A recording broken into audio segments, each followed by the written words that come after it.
আমি বলছি আমার উত্তরটা তো দিতে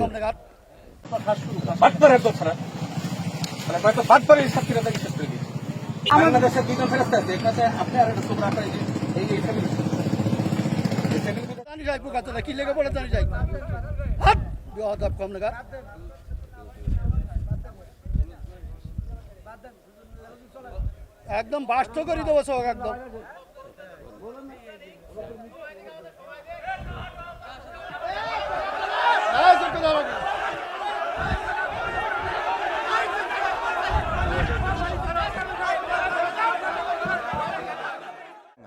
তো বলতেছে যে হুজুর আসেন কাশির সিরাপ খাওয়াই দোকানে। আমি বললাম শয়তান, আমি বুঝি না কাশির সিরাপ আমার অত কাশি এখনো হয়নি। সিরাপ কত বড় খাটাস, আমার বলতেছে যে কাশির সিরাপ খাওয়াবো, মজা করে বলেছে। হ্যাঁ এই যে চেয়ারম্যান বুঝে মানে কাশির সিরাপের নাম করে খাওয়াই দেয় ছবি দিলে। যাই হোক আলহামদুলিল্লাহ, চেয়ারম্যান সাহেব সত্যি সুন্দর একজন মানুষ। উনি কথা বলবেন আমার পরে, আমিও প্রধান বক্তা চলে এসেছি 12টার মধ্যে 11টার মধ্যে ছেড়ে দেবো ইনশাআল্লাহ। তো এখন আপনাদের এদিকে যে ব্যবসা করে করুক, উনি বলতেছে আমি আসলে গাঞ্জার ব্যবসা করতাম, তো এই জন্য পুলিশ আমার ধরে নিয়ে গেছিলো। তো ধরে নিয়ে যাওয়ার পরে কী অবস্থা, ধরে নিয়ে যাওয়ার পরে আমি জেলখানায় যেয়ে দেখি একমাত্র আমি এর মধ্যে আল্লাহওয়ালার, বাকি সব অপরাধী। একমাত্র পরহেজগারও আর বাকি সব দাড়িওয়ালা, টুপিওয়ালা, জুব্বাওয়ালা, নামাজি, রোজাদার, পরহেজগার, ইমানদার, এইগুলো তাহাজ্জুদ গুজারি। তো আমি এইগুলো দেখার পরে চিন্তা করলাম, আল্লাহ তুমি যখন আমার এই জায়গায় কবুল করিসাও, আমি বের হইয়া অন্তত তার গাঞ্জার ব্যবসা করবো না। যেহেতু জেলখানায় এই জাতীয় লোকের সাথে, এই বলেন জেলখানায় আগে ভালো মানুষ ছিল না খারাপ মানুষ? কথা কয় না, ভালো না খারাপ, বরং ধর্ষণের সেঞ্চুরি যারা করেছে জাহাঙ্গীরনগর বিশ্ববিদ্যালয়ে, ধর্ষণের সেঞ্চুরি করে উদযাপন করেছে, তাকে আইনের আওতায় আনা হয় নাই। খুন খারাপি করে দিনের বেলায় প্রকাশ্য ঘুরে বেরিয়েছে, অস্ত্র উঁচিয়ে প্রকাশ্য ঘুরে বেরিয়েছে, মানুষকে লাঞ্ছিত করেছে, বঞ্চিত করেছে, অপমানিত করেছে, অপদস্থ করেছে, তাদেরকে আইনের আওতায় আনা হয় নাই। আর যদিও আনা হয়েছে, আইনের ফকফকর দিয়ে তাদেরকে পার করে দেওয়া হয়েছে। বলেন ঠিক কিনা?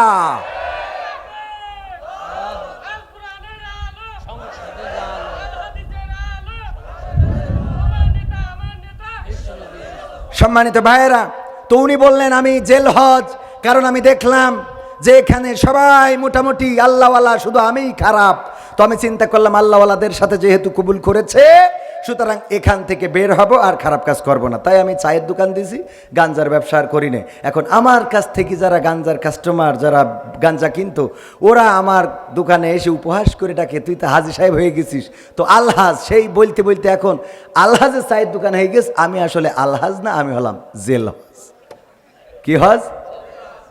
ওগো আমার ভাইয়েরা, এমন একটা অবস্থা হয়েছিল, সেই অবস্থা থেকে যদি পরিত্রাণ পেতে হয়, এই জমিনে আল্লাহর অনুশাসনের দরকার আছে না নাই?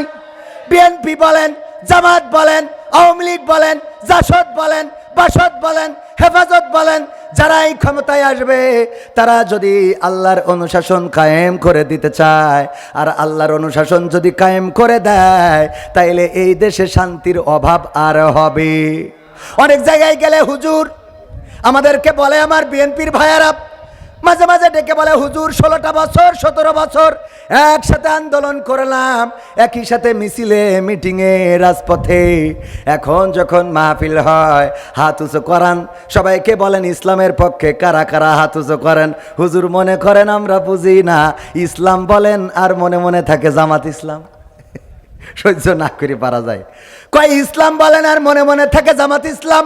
ওদেরকে ইসলামের জন্য হাত তুললেন, ওরা তো সব ভোট দেবে জামাত ইসলামে, তাহলে আমরা বিএনপিরা কোনে যাব? আমি বলি ভাই বোঝেন নাই, বোঝেন নাই। আমি স্পষ্ট করে বলে দিই, যদি এই বাংলার জমিনে আওয়ামী লীগ ইসলাম কায়েম করে দিতে চায়, তাইলে সেই আওয়ামী লীগ করতে আমাদের কোনো আপত্তি আছে নাকি?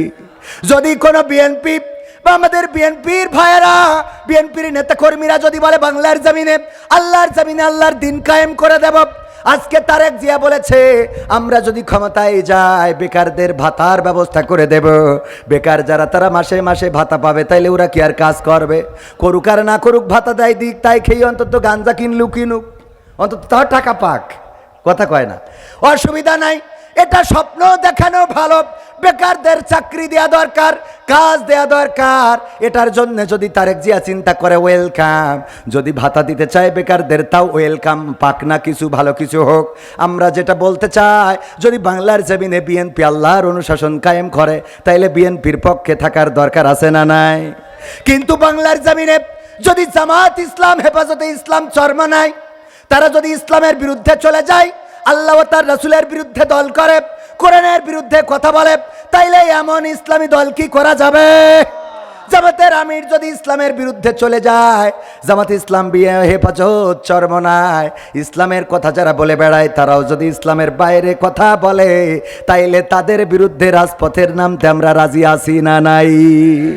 ওগো আমার ভাইয়েরা, আল্লাহর নবী এমন একটা সমাজ এনে দিলেন কোরআনের আলোকে, কোরআনের আদলে এমন একটা সমাজ আনলেন যেই সমাজে বঞ্চিতরা অধিকার ফিরে পেল, যেই সমাজে নারীরা তাদের সম্মান ফিরে পেল, যেই সমাজে দাসেরা তারা তাদের ইজ্জত, তাদের অধিকার ফিরে পেল, যেই সমাজে ধর্ষণ করলে শাস্তি পেত, জেনা করলে শাস্তি দেওয়া হতো, মা তার সন্তানের সাথে কেমন আচরণ করবে, সন্তান তার মায়ের সাথে কেমন আচরণ করবে, বাড়ির মালিক তার কর্মচারীর সাথে কেমন আচরণ করবে, কর্মচারী তার মালিকের সাথে কেমন আচরণ করবে, সব সুন্দর করে দেখিয়ে দিলেন, শিখিয়ে দিলেন। এমন একটা সমাজ গড়ে দিলেন। ওমর রাদিয়াল্লাহু তাআলা আনহুর জামানা, দুইজন যুবক একজন যুবককে ধরে নিয়ে এসেছে, এসে বলল, ওগো ওমর, আমাদের এই যে যুবকটারে ধরে এনেছি, সে আমাদের বাবাকে হত্যা করেছে, আমরা বিচার চাই। ওমর রাদিয়াল্লাহু তাআলা আনহু বললেন, ঠিক আছে। ওই যুবককে বিচারের কাঠগড়ায় দাঁড় করানো হলো। বাকি দুইজন যুবক দাঁড়ালো অপর পাশে, বলল, ওগো যুবক, তো বলো তোমাদের অভিযোগ কি? ওই দুইজন যুবক বলল, ওই যে যুবকটা, সে আমাদের পিতাকে হত্যা করেছে, পাথর নিক্ষেপ করে মেরে ফেলেছে, আমরা এর বিচার চাই। ওই যুবককে জিজ্ঞাসা করা হলো, তারা যে অভিযোগ করেছে কথা সত্য না মিথ্যা? বলল, সত্য। আসলেই কি হত্যা করেছ? বলল, ওগো ওমর, আমি মিথ্যা বলবো না, আসলেই হত্যা করেছি। তবে হত্যা করা আমার উদ্দেশ্য ছিল না।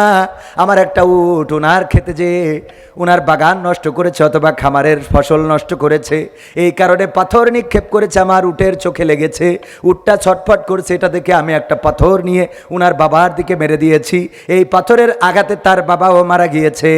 আমার উদ্দেশ্য ছিল না মেরে ফেলা, কিন্তু যেহেতু সে খুন হয়ে গেছে, যেহেতু তাকে হত্যা করা হয়ে গেছে, সুতরাং আমি অপরাধী।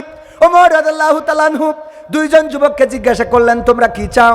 রক্তপণ যদি চাও রক্তের দাম দিবে, যদি ক্ষমা করো ক্ষমা করে দিতে পারো, এখতিয়ার আছে। আর যদি শাস্তি চাও, হত্যার বদলে হত্যা কিসাস কায়েম করা হবে। দুইজন যুবক বলল, আমার বাবার হত্যার বদলে আমরা হত্যা চাই। ওমর রাদিয়াল্লাহু তাআলা আনহু বললেন, ওগো যুবক, যেহেতু নিজেই অপরাধ স্বীকার করেছ, সুতরাং তোমাকে কতল করা ছাড়া আর কোনো আইন আমাদের হাতে নাই, আর কোনো ব্যবস্থাও নাই। তোমার শেষ ইচ্ছা কি, তোমার আকাঙ্ক্ষা কি, তুমি কি চাও আমাদের কাছে ব্যক্ত করতে পারো? ওই যুবক বলল, ওগো ওমর, একটু সুযোগ চাই, আমি বাড়িতে যাব, আমার এতটুকু সময় দিতে হবে, তারপরে আমি চলে আসব।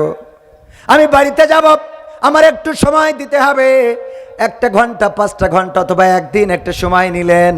বলল, ঠিক আছে, তোমার সময় দেয়া হবে, কিন্তু দাবি হলো যদি তুমি এখানে কোনো একজন জামিনদার দিয়ে যেতে পারো। কি দিয়ে যেতে পারো? জামিনদার দরকার আছে না নাই? আছে না আমার মুক্তার, আছে না আমার ব্যারিস্টার? হ্যাঁ, সেই বিচার কি জন্য বলে? রোজ হাশরের ময়দানেতে তিনি আমায় করবেন পার, আমি পাপী তিনি জামিনদার, আমি পাপী তিনি জামিনদার। আছে না একটা গান? জামিনদার, আমাদের জামিনদার কে? কয় আল্লাহ। জোরে কোন তো কে? মানে কেউ জানে কেউ জানে না। শাফায়াতকারী কে? কয় আল্লাহ। শাফিআইনা মাওলানা মুহাম্মদ, সব পড়ি সব খায়। কি বলবো মুসলমান, দুঃখের কথা, মাঝে মাঝে মনে হয় ওয়াজ মাছ ছাড়ি দিয়ে ভিক্ষে করি খায়। সারা জীবন ওয়াজ করি বেড়ালাম, উজুর ফরজ এখনো শিখাইতে পারিনি। হ্যাঁ, তারপরে প্রশ্ন লাস্টে প্রশ্ন করবে। প্রশ্ন বড় হুজুর আছে, এই যে উনি দিবেন, আমি তো ছোট হুজুর। মোস্তফা মাহবুল আলম উনি ওই যে মিশরেতে ডিগ্রি করা। আমার আমার দুর্বলতা তো বলেই দিছি, আমার প্রশ্ন করি দাঁত ভাঙা প্রশ্ন করেন না, উত্তর না দিতে পারলি তখন মান সম্মান জীবন যদ্দূর আছে ওই পর্যন্ত থাক। তো ভাইরা আমার, যাই হোক, চেয়ারম্যানের প্রশ্ন থাকতেই পারে, আমরা চেষ্টা করবো ইনশাল্লাহ। ওনার মনের মধ্যে প্রশ্ন তো উদয় হবে, এটাই স্বাভাবিক। তো এখন আছেন আমার মুক্তার, আছেন আমার ব্যারিস্টার, রোজ কাল কিয়ামতের বিচারেতে তিনি আমার করবেন পার, আমি পাপী তিনি জামিনদার। এই গানটা যিনি গেয়েছেন লিখেছেন উনি আল্লাহকে জামিনদার বলেন নাই, উনি কাকে জামিনদার বলেছেন? হযরত মুহাম্মদ সাল্লাল্লাহু আলাইহি ওয়াসাল্লামকে। এবং তিনি আমাদের জামিনদার, তিনিই পরকালের ময়দানে দাঁড়িয়ে আমাদের জন্য শাফায়াতকারী হবেন। উনি একমাত্র ব্যক্তি যিনি পরকালের ময়দানে পরিচয় নিয়ে দাঁড়াবেন। আমার মা আমার পরিচয় দিবে না, আমার বাবা আমার পরিচয় দিবে না, আমার স্ত্রী আমার পরিচয় দিবে না, আমার সন্তান আমার পরিচয় দিবে না, চেয়ারম্যান বলবে না যে আমার ইউনিয়নের লোক ছেড়ে দাও, আমিও বলবো না উনি আমাদের চেয়ারম্যান, ওনার মাফ করে দাও, কেউ কারো পরিচয় দিবে না। পরকালের ময়দানে একজন, অনলি ওয়ান পারসন, শুধুমাত্র আপনার জন্য আপনার পক্ষ নিয়ে দাঁড়াবে, তিনি হলেন হযরত মুহাম্মদ সাল্লাল্লাহু। আর এই রাসূলকে আমরা চিনি না, এই রাসূলের প্রেমে আমরা পাগল হই না, এই রাসূলের জন্য ভালোবাসা থাকে না, এই রাসূলের আনিত বিধান আমাদের পছন্দ হয় না, অথচ এই রাসূলই শাফায়াতকারী হবেন। শুধু তাই না, তিনি শাফায়াত করবেন পাপীদেরকে। কাদেরকে? পাপীদের পক্ষে দাঁড়াবেন, যারা পাপী না।